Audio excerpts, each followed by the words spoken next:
Se eu te perguntar agora o que é estar consciente, você sabe que está acordado, que está ouvindo a minha voz, que está vendo essa tela, mas você consegue de verdade explicar o que é essa experiência? Desde que o pensamento humano existe, esse mistério nos acompanha. É sem dúvida um dos maiores enigmas de todos os tempos. A ciência avançou de maneiras que nossos avós jamais imaginariam. Hoje medimos batimentos cardíacos com precisão, monitoramos impulsos elétricos no cérebro, mapeamos sinapses em tempo real, temos máquinas que veem dentro do nosso corpo, mas nenhuma delas, por mais sofisticada que seja, consegue capturar o que sentimos por dentro. Esse é o silencioso, essa testemunha que observa tudo em primeira pessoa. Onde está isso? Como se mede? Os filósofos têm um termo para isso, qualia. É uma palavra elegante para algo que todos nós conhecemos intimamente. A experiência subjetiva e pessoal de cada coisa. Pensa na dor. Podemos descrever uma dor de cabeça, dizer onde dói, qual a intensidade, mas ninguém no mundo sente essa dor exatamente como você. O mesmo vale para o prazer, para a alegria, para a tristeza. Vamos pegar um exemplo clássico. A cor vermelha que você está vendo agora. Como podemos ter certeza de que é a mesma que eu vejo? Sabemos que a luz tem um certo comprimento de onda que atinge nossa retina, que envia sinais ao cérebro. A ciência descreve todo o processo físico, mas a experiência interna, a vermelhidão do vermelho, é intransferível. Não existe um qualiamento, um instrumento que possamos apontar para a sua cabeça e dizer: o vermelho dele é assim. O filósofo Thomas Nagel, em um ensaio famoso, fez uma pergunta que resume bem esse problema. Como é ser um morcego? Nós podemos estudar tudo sobre um morcego, sua biologia, sua anatomia, como seu sistema de sonar funciona para navegar no escuro, seus hábitos de caça, sua estrutura social. Podemos saber todos os fatos objetivos sobre ele, mas jamais saberemos como é por dentro a experiência de ser aquele morcego que ele sente ao usar o sonar.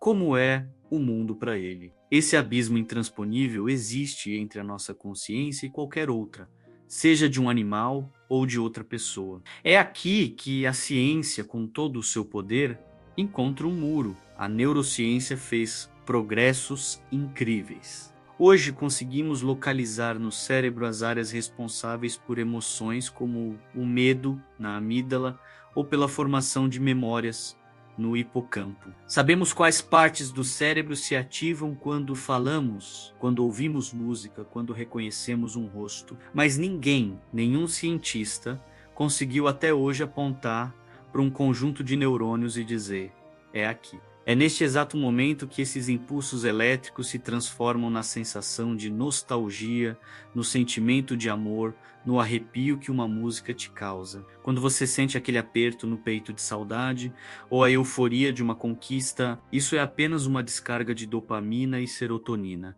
É só química. Ou existe algo a mais, algo que transcende a matéria do cérebro? A ciência é fantástica para descrever os comos. Como os neurônios se comunicam, como os hormônios afetam nosso humor, como os olhos captam a luz, mas ela falha em responder o porquê da experiência consciente. Por que toda essa atividade cerebral precisa ser acompanhada de um sentimento, de uma perspectiva em primeira pessoa? Por que não poderíamos ser como robôs sofisticados, processando informações e reagindo ao ambiente sem sentir absolutamente nada por dentro? O filósofo David Chalmers chamou isso de o problema difícil da consciência. O problema fácil, segundo ele, é entender as funções do cérebro, como ele processa informação, controla o comportamento, etc. A ciência está avançando nisso. Mas o problema difícil é explicar como e por que o cérebro, que é um objeto físico feito de matéria, produz a nossa vida interior subjetiva e rica em sensações. Por que existe um filme passando dentro da nossa cabeça?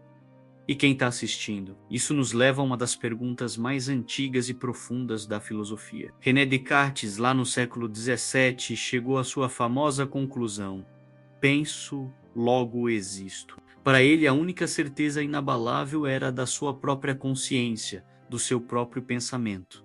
Mas quem é esse eu que pensa? Será que esse eu, essa voz na sua cabeça que você identifica como sendo você mesmo, é real? Alguns neurocientistas e filósofos materialistas defendem que sim, A consciência é apenas um processo, um algoritmo complexo rodando no hardware do nosso cérebro. Nessa visão, o eu não é uma entidade central, um piloto no comando. É mais como uma ilusão útil, uma história que o cérebro conta a si mesmo para organizar as informações e criar um senso de unidade. Seríamos, no fundo, autômatos biológicos e o livre-arbítrio seria apenas uma sensação, não uma realidade. Mas existe uma outra perspectiva ainda mais radical. E se for o contrário? E se a consciência não for algo que surge do cérebro, algo que o universo material produz? Alguns filósofos e até físicos teóricos, explorando as estranhezas da mecânica quântica, propõem que a consciência pode ser fundamental, a base de tudo. Nessa visão, o universo não cria consciência. É a consciência que de alguma forma cria o universo que experimentamos. O mundo físico, com suas leis e partículas, só existe porque há uma consciência para observá-lo. É uma ideia vertiginosa, eu sei, mas que desafia tudo o que pensamos saber sobre a realidade. Talvez a maior prova da existência da consciência não esteja nos nossos pensamentos complexos, nas nossas emoções ou nas nossas memórias. Talvez ela esteja no espaço entre eles, naquele silêncio, naquela presença quieta que simplesmente observa o fluxo de pensamentos, né, sem se identificar com eles. Aquilo que está ciente do seu corpo, ciente dos sons ao seu redor, ciente deste momento. Isso é algo que nenhum microscópio, nenhum scanner cerebral jamais encontrará. Então eu te pergunto para refletir: você é o seu corpo com seus pensamentos e emoções?